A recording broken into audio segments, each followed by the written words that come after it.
အားလုံးပဲမင်္ဂလာပါခင်ဗျာကျွန်တော်တို့ဒီနေ့လေးမှာတော့ပင်လောင်းကနေပြီးတော့နတ်မွန်ကြီးရေတကုံကိုတွားကြမှာဖြစ်ပါတယ်ပင်လောင်းကနေနတ်မွန်ကြီးရေတကုံကိုတွားမယ်ဆိုရင်တော့ကျွန်တော်တို့လိမ့်လီတရားကိုရောက်အောင်အရင်ဆုံးတွားရမှာဖြစ်ပါတယ်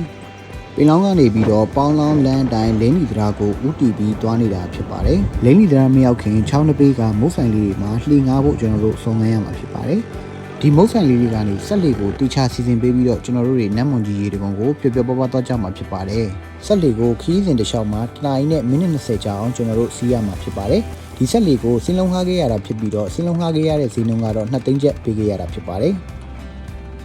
ဆက်လေကိုတနာရီကျော်ကြာအောင်စီးရတယ်ဆိုပေမဲ့လည်းပဝန်းကျင်မှာရှိတဲ့ရေမြေတောတောင်သဘာဝအလားတွေကိုကြည့်ရင်းနဲ့အချိန်ဘလို့ကုန်လို့ကုန်သွားမှန်းတော့ကျွန်တော်တို့မသိခဲ့ပါဘူး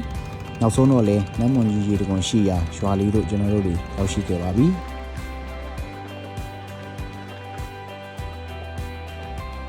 ပုံမှန်ဆိုရင်ဒီနေရာတွေထိရေရှိနေတာဖြစ်ပြီးတော့ကျွန်တော်တို့ရောက်ရှိတဲ့ချိန်ကတော့နေရာဒီဖြစ်တဲ့အတွက်အခုလိုပဲမြေကြီးတွေပကြားအပ်ပြီးတော့ရေတွေခန်းချောင်းနေတာကိုတွေ့ရမှာပါကျွန်တော်တို့10မိနစ်လောက်ထပ်လျှောက်လိုက်ရင်တော့ရေတကွန်ရှိရာကိုကျွန်တော်တို့ရောက်ရှိတော့မှာဖြစ်ပါတယ်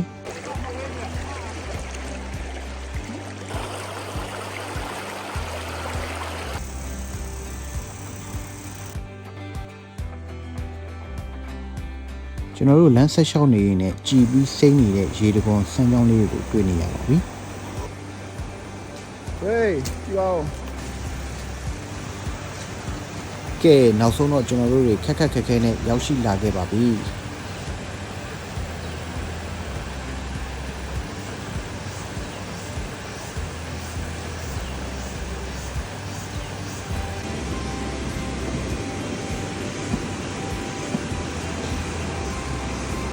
အခုချိန်ကတော့ခီးသွားရောက်ပေါက်နေတဲ့ကာလဖြစ်ပြီးတော့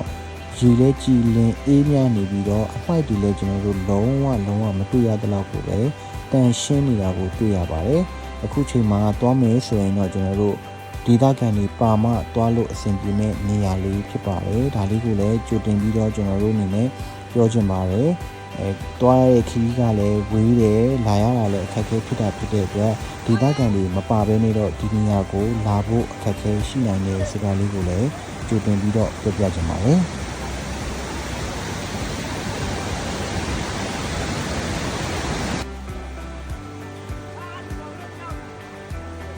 ဒီနေရာကကျွန်တော်အရက်နှစ်ပြန်သာရှိပြီးတော့ရေဝိတ်လည်းများနေတယ်ရေစီးလည်းတန်နေရဖြစ်တဲ့အတွက်ကျွန်တော်စဉ်းစားရကြက်နေပါတယ်နောက်ဆုံးတော့ပြီးတော့ဒါကဒီနေ့ဒီလိုသွားလိုက်ပါမယ်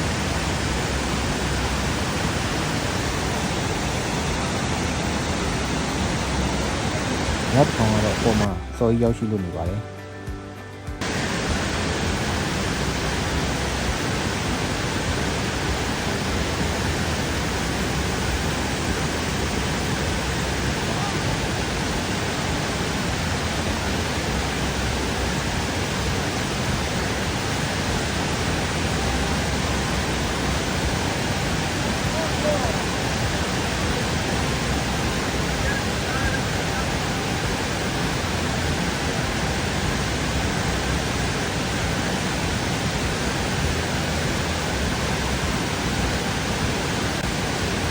ဘယ်ဒီတက်ကြမလို့လဲ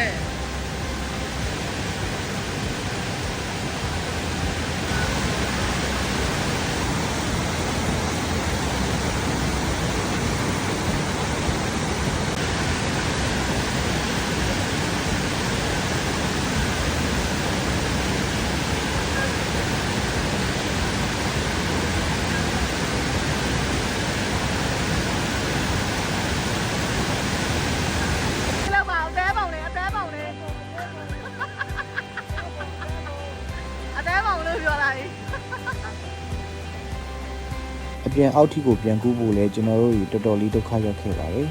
ရေစီးကလည်းစီးနေတယ်အောက်ကိုလည်းရေကကျနေတော့ကျွန်တော်တို့တွေကန့်လန့်ပြက်ရေကူးရမှာဖြစ်ပါတယ်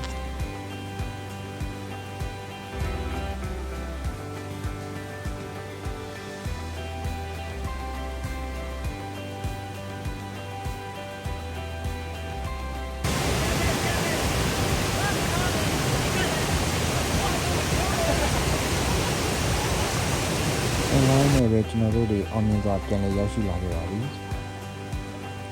ဒါကတော့ဗီဒီယိုတွေကိုတခြားရိုက်ပေးနေတဲ့ကင်မရာခဲလေးဖြစ်ပါတယ်။ ပင်လောင်းကနေပြီးတော့နတ်မွန်ကြီးရေတကုံကိုလာကျင်နေဆိုရင်တော့ပေါင်းလောင်းလန်းတိုင်းလင်းလီတရားကို45မိနစ်လောက်ကောင်းမောင်းလာရမှာဖြစ်ပါတယ်